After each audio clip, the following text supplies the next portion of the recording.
Quand on parle de l'Union européenne, on pense souvent à une entité qui est pacifique et qui est pacifiante et qui œuvre dans ses frontières et en dehors de ses frontières pour préserver la paix et qui va se baser sur le soft power pour négocier sa place sur la scène internationale.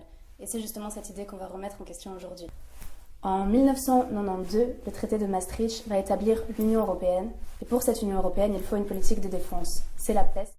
À cette époque, la PESC, c'est des interventions périodiques sur le globe qui sont généralement des interventions de reconstruction ou d'aide humanitaire et qui n'ont pas vraiment encore de lien entre elles, qui ne s'inscrivent pas dans une continuité politique.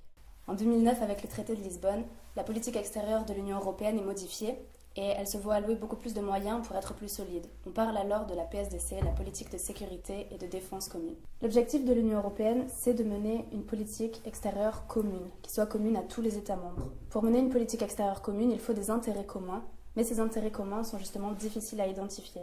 Pourquoi ? Parce que la politique extérieure, c'est généralement une prérogative qui est nationale. Ça relève de la souveraineté nationale des États.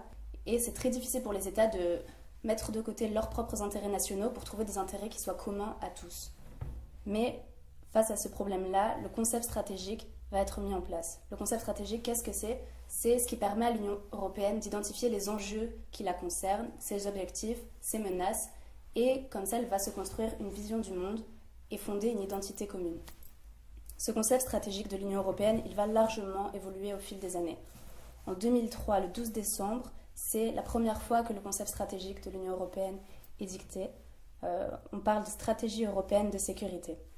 Les premières phrases de ce document-là sont vraiment optimistes.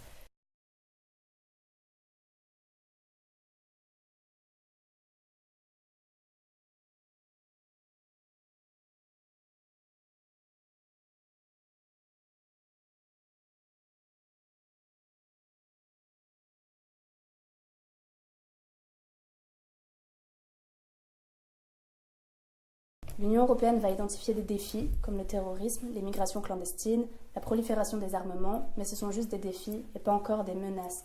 La position de l'Union européenne sur la scène internationale n'est pas mise en danger, elle est encore largement prépondérante sur la scène internationale et peut faire prévaloir ses intérêts. En revanche, en 2008, il y a un grand tournant. En 2008, c'est la crise économique qui va placer l'Union européenne en grande difficulté financière. À partir de là, l'Union européenne va changer un peu sa vision du monde. Elle est toujours prospère, mais sa position prospère est quand même menacée par de nouveaux enjeux qui sont accentués par la mondialisation. Donc le rapport sur la mise en œuvre de la stratégie européenne du 11 décembre 2008 dit que la position hégémonique de l'Union européenne est déstabilisée.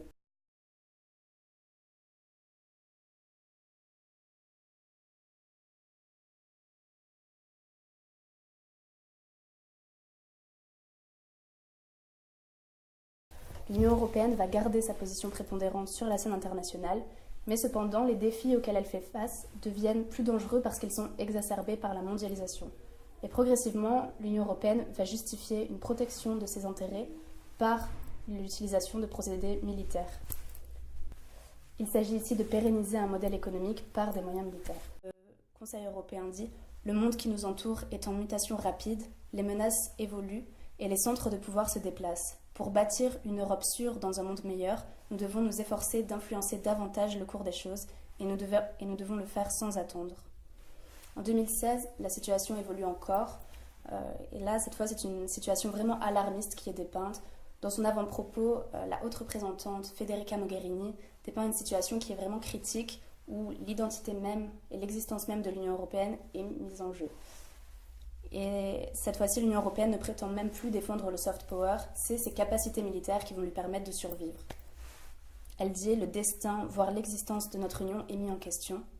Pourtant, nos citoyens et le monde ont plus que jamais besoin d'une Union européenne forte. Notre région est devenue plus instable et moins sûre. » L'immigration, c'est l'un des points sur lesquels les États membres se sont mis d'accord pour dire « Ceci, c'est un problème pour nous tous, un problème commun qui va donc être à l'agenda de notre politique extérieure. » On parle donc plus de migration, on parle de crise migratoire. Une politique extérieure va être mise en place, qui va passer par la mise en place d'une institution qui s'appelle Frontex. Frontex, c'est celle qui va gérer les allées et venues sur le territoire européen. Frontex a été instaurée en 2004 avec un budget de 6 millions d'euros. Et progressivement, au fil des années, au fur et à mesure que la politique extérieure se construit sur ce sujet-là, les prérogatives et le budget alloués à Frontex va largement augmenter Et désormais, Frontex est capable de faire beaucoup plus de choses, comme par exemple intervenir sur les frontières d'un État membre sans avoir au préalable demandé la permission à cet État membre de le faire, et sans que cet État ait le droit de protester, sous peine d'être exclu de l'espace Schengen. Et en 2017, donc en 2004, à l'instauration de Frontex, on était à 6 millions d'euros par an. En 2017, le budget de Frontex était 300 millions d'euros. Ça montre comment progressivement l'Union européenne va institutionnaliser sa politique de défense, et ça passe par d'autres initiatives. Par exemple, la CSP, la coopération structurée permanente, qu'on appelle aussi PESCO, qui a été mise en place en 2016, et qui permet aux États qui le souhaitent d'intégrer davantage leur politique de défense et d'aller plus vite sur certaines questions de défense. La CSP, elle est facultative, ce n'est pas une obligation pour les États membres d'en faire partie, pourtant la majorité des États membres de l'Union européenne font partie de la CSP. Un autre exemple, c'est le Fonds européen pour la défense, qui a aussi été mis en place en 2016, et qui doit inciter les États à investir davantage dans la politique de défense. Ça se traduit par la mise en place de 2 volets différents. Un premier volet dédié à la recherche militaire, qui se voit allouer un budget qui s'élèvera à 500 millions d'euros par an à partir de 2020, et un budget capacité qui là sert à développer des équipements militaires, qui aura un budget de 1 milliard d'euros par an à partir de 2020. Ces 2 structures, elles incarnent donc la dernière étape de la politique extérieure commune de l'Union européenne, qui est donc l'institutionnalisation, et qui est d'investir dans des moyens militaires pour se relever de la crise. L'Union européenne a donc recours à la méthode suivante. Elle identifie un intérêt commun à tous les États membres, ensuite elle met en place une politique extérieure pour sauvegarder cet intérêt qui est en dehors de ses frontières. Et elle va aller parfois jusqu'à l'institutionnalisation de la politique de défense en mettant en place des vraies institutions avec des vrais moyens, des vrais budgets, des vrais outils. On va prendre l'exemple de l'approvisionnement en énergie qui est un enjeu central pour l'Union européenne, qui a une grande consommation d'énergie, or ces ressources énergétiques se situent en dehors de ses frontières. Elle va donc établir l'énergie en véritable question de sécurité, on parle de sécurité énergétique. Elle va donc établir des relations avec les pays qui détiennent les ressources énergétiques dont elle a besoin. Et ces relations, elles doivent être aussi stables que possible pour que l'approvisionnement en énergie ne soit jamais susceptible de s'arrêter brusquement. Par conséquent, si l'Union européenne voit que l'un de ses pays partenaires fait face à une situation d'instabilité, elle va s'arroger le droit d'intervenir pour faire en sorte que la situation ne bouge pas et que ses intérêts soient préservés sur le territoire en question. Ça, c'est ce qu'on appelle la paix préventive, c'est-à-dire l'intervention avant même qu'un conflit n'ait éclaté. Dès 2003, le Conseil va dire dans un rapport « Notre tâche doit être de promouvoir à l'est de l'Union européenne et aux frontières du bassin méditerranéen un ensemble de pays bien gouvernés avec lesquels nous pourrons avoir des relations étroites fondées sur la coopération. » Il y a 5 types de menaces qui justifient pour l'Union européenne une intervention à l'étranger. La sécurité énergétique, mais aussi le terrorisme, les menaces hybrides, l'instabilité économique et le changement climatique. 3 de ces menaces sur les 5 ne sont pas des menaces qui sont de type militaire, mais qui sont de type économique. L'Union européenne va donc avoir recours à la force militaire pour préserver les enjeux économiques qui la concernent sur la scène internationale. On va maintenant parler de l'OTAN, car il y a un certain paradoxe entre d'une part la volonté de l'Union européenne de mener une politique extérieure qui est propre à elle-même, et d'un autre côté l'appartenance de l'Union européenne à l'OTAN, qui est une institution qui regroupe les États-Unis et la majorité des États membres de l'Union européenne.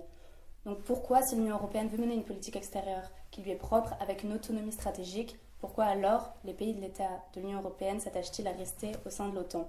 Et comment est-ce qu'on peut expliquer ce paradoxe simplement? C'est en se penchant sur la situation des États-Unis. Les États-Unis, c'est la première puissance militaire mondiale et en 2015, le budget militaire américain s'élevait à 611 milliards de dollars, soit plus que les 8 puissances militaires majeures suivantes. Donc les États-Unis ont un budget militaire qui est supérieur aux 8 autres plus grandes puissances militaires du monde. Par conséquent, il est plutôt commode pour les États de l'Union européenne de rester sous le parapluie américain et de continuer à faire des alliances avec eux, étant donné leur puissance militaire. Par conséquent, l'Union européenne va toujours s'appliquer à rassurer l'OTAN sur ses intentions. Et en 2016, l'Union européenne et l'OTAN ont fait une déclaration conjointe dans laquelle ils vont établir 7 différents domaines de coopération. Et le Conseil européen l'a affirmé encore en juin 2016. En ce qui concerne la défense collective, l'OTAN reste l'instance la plus importante pour la plupart des États membres. Il existe un phénomène qui prend de plus en plus d'ampleur et sur lequel il est pertinent de se pencher, c'est celui de la privatisation de la sécurité. Cette privatisation, elle se traduit par le recours quasiment permanent à des sociétés militaires privées. Une société militaire privée, qu'est-ce que c'est? C'est une société commerciale qui fournit contre rémunération des services militaires ou de sécurité par l'intermédiaire de personnes physiques ou morales. Le recours à ces sociétés militaires privées, il s'est répandu à partir de 2001, lorsque, suite aux attentats sur leur sol, les États-Unis ont lancé la War on Terror. Et désormais, il est très courant pour les États membres de l'Union européenne d'avoir recours à ces sociétés-là. Le Parlement européen l'a d'ailleurs clairement établi en affirmant qu'il était courant pour lui d'avoir recours à des sociétés militaires privées dans le cadre de la PSDC. Ces sociétés privées, elles se voient attribuer des prérogatives sécuritaires qui étaient jusqu'alors réservées aux États. Elles n'ont normalement pas le droit d'intervenir sur le terrain, et pourtant il y a eu de nombreuses dérives et de nombreux cas de personnes mortes sous les coups de personnes employées par des sociétés militaires privées. Pourtant, tous ces débordements n'ont jamais fait l'objet de poursuites judiciaires. Et pourquoi ? Parce qu'il existe un réel vide juridique en ce qui concerne les sociétés militaires privées. La Convention de Montreux, qui date de 2008, c'est un document qui va recenser toutes les règles du droit international humanitaire et du droit international que les sociétés privées doivent respecter dans le cadre de leurs interventions. Mais c'est un document qui déjà n'est pas juridiquement contraignant et qui en plus a de nombreuses lacunes, puisque par exemple, il ne mentionne pas l'interdiction de la torture ou des traitements inhumains, et il ne mentionne pas non plus le fait que les sociétés militaires privées puissent être poursuivies en justice si elles dépassent leur cadre d'action, et si elles commettent une infraction grave. Le Parlement européen va l'exprimer clairement dans sa résolution du 4 juillet 2017, lorsqu'il dit « Les sociétés de sécurité privée vont être sollicitées pour des raisons de convenance politique afin de pallier les restrictions concernant l'utilisation des troupes, notamment pour contourner l'hostilité de l'opinion publique à l'égard de l'engagement des forces armées. » Il existe donc de nombreuses dérives à l'usage de ces sociétés et encore aucune réglementation pour réellement pallier à ces dérives-là. On a donc vu que l'Union européenne, dans une situation de crise économique, va investir dans l'armement pour se relever de la crise. Et ce raisonnement-là, il suit une théorie économique qui a été faite par Keynes, qui est un économiste britannique. Keynes a vu qu'en 1929, la crise déstabilisait complètement les pays occidentaux et mettait en danger le capitalisme. Et il est alors arrivé avec un théorème selon lequel, si on donne aux consommateurs des moyens pour consommer, alors ils vont acheter, cela va relancer la production et la machine capitaliste va tourner à nouveau et être sauvée. Ce théorème-là a été beaucoup repris, notamment par un économiste suédois qui s'appelle Avelmo, et qui a lancé le théorème d'Avelmo, selon lequel, en relançant l'investissement, c'est-à-dire en effectuant des dépenses publiques, on va également relancer la machine économique et sauver le capitalisme. Donc les États en situation de crise pourraient investir dans des infrastructures qui pourraient servir à la démocratie, dans des écoles, dans des ponts, etc. Mais l'Union européenne, elle, décide de largement investir dans son complexe militaro-industriel.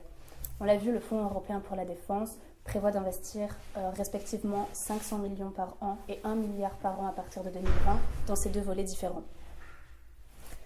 Et cet investissement dans le complexe militaro-industriel, il présente quelques problèmes par son manque de transparence démocratique et aussi parce qu'en investissant autant dans le complexe militaro-industriel, on lui donne un certain pouvoir.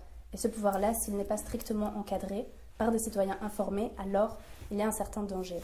Et ça, c'est un point que le président Eisenhower, en 1961, dans son discours de fin de mandat, a vraiment mis en exergue en disant « In the councils of government, we must guard against the acquisition of unwarranted influence, whether sought or unsought, by the military-industrial complex. The potential for the disastrous rise of misplaced power exists and will persist. We must never let the weight of this combination endanger our liberties or democratic processes. We should take nothing for granted. Only an alert and knowledgeable citizenry can compel the proper meshing of the huge industrial and military machinery of defense with our peaceful methods and goals, so that security and liberty may prosper together."